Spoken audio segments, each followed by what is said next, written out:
and says that the New Testament is not in fact reliable. Historicity are literary style. Is it once upon a time in the land of Nod, Wink and Blink and a Nod took a boat ride? Is that history? Is that historical narrative? No. That is called fairy tales. Are at this time, in this place, with these people around to witness this event, this occurred. It reads like the New York Times, the LA Times. It's historical narrative. That is the literary style. Second test, archaeology.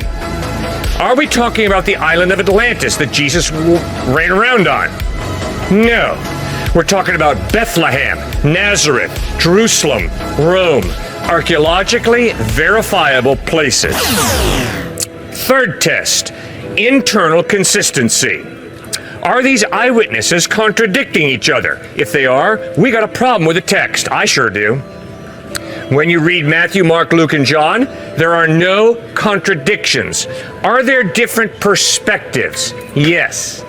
Is there one angel in an empty tomb versus two angels in an empty tomb in a different gospel? Yes, there are. But the gospel that records that there is one angel never says there was only one angel. It's a different perspective, which is totally valid. We want different perspectives on any history. Fourthly, and most importantly for me personally, is how do we know that we have what those eyewitnesses wrote?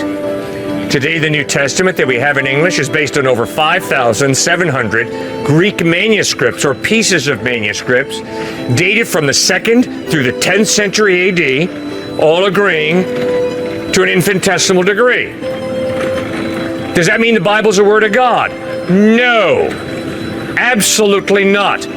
Does that mean that the Gospels are historically reliable? Yes, absolutely yes. Well, come on, Cliff, show me that the Bible's a word of God. I can't. It's impossible to show that any book is the word of God. How do you do that? It's impossible.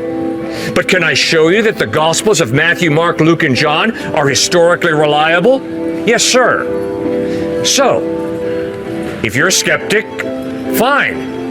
But at least be open-minded and read the gospel simply as history and ask yourself, does the historical evidence point to Jesus being a fraud? If it does, reject him.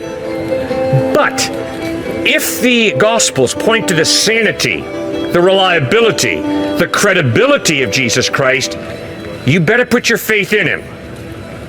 Because what he claims is far too extreme for you to ignore him.